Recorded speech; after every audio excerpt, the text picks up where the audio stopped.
खर्चीली सास। एक बार की बात है, सीमा नाम की एक महिला थी। उसकी एक सास थी जिसका नाम रमा था, जो कि बहुत खर्चीली थी। सीमा जहाँ बचत पर जोर देती थी, वही उसकी सास कोई बचत नहीं करती और बेफिजूल खर्च करती थी। एक बार सीमा ने अपनी सास को कुछ पैसे रखने के लिए दिए, जिसको वह अगले दिन बैंक में जमा करवाने वाली थी। उसकी सास उन पैसों से बाजार से अपने लिए कपड़े लेकर आ गई। अगले दिन जब सीमा ने अपनी सास से पैसे मांगे तो सास ने बताया वह तो उसने खर्च कर दिए हैं। उसने सीमा को कहा, बचत करने की कोई जरूरत नहीं है, जिंदगी को अच्छे से जीना चाहिए। सीमा अपनी सास को बेफिजूल घर की लाइट जलाने से मना करती थी, जो कि उसकी सास को बिल्कुल पसंद नहीं था। वह इन बातों पर अपनी बहू सीमा को डांट देती थी। इसके बाद सीमा ने भी निर्णय कर लिया कि वह अपनी सास को रोकेगी नहीं। सीमा ने इसके बाद अपनी सास के कमरे का बल्ब लाकर बदल दिया।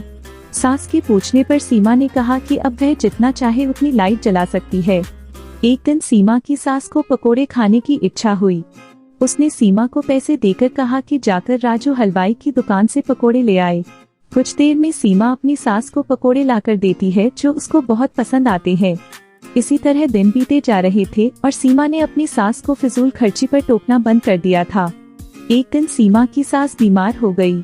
उसको जब हॉस्पिटल में भर्ती कराया तो डॉक्टर ने एक बड़ी बीमारी बताकर शहर के हॉस्पिटल में रेफर करने को कहा। जब सीमा के पति ने डॉक्टर से इसका खर्च पूछा तो डॉक्टर ने 2 लाख बताया। यह सुनकर सीमा का पति और उसकी सास बहुत दुखी हो गए कि इतने पैसे हम कहां से लाएंगे। लेकिन सीमा ने डॉक्टर को अपनी सास को शहर के डॉक्टर को रेफर करने को कहा, जिससे उसके पति और सास हैरान हो गए। सीमा ने बताया कि यह पैसे उसने घर खर्च में से बचत करके जोड़े हैं। इसके बाद कुछ दिनों बाद सीमा की सास शहर में से अपना इलाज कराकर आ गई।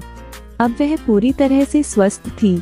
उसने आकर सीमा से पूछा कि तूने इतने पैसे कैसे जोड़े, मैं तो तुझे बचत करते समय हमेशा मना करती थी। सीमा ने बताया कि मैंने सारे घर में कम बिजली प्रयोग करने वाले बल्ब लगाए और जब भी आप मुझे बाहर से पकोड़े लाने को कहती थी तो मैं घर पर ही आपको पकोड़े बनाकर खिलाती थी।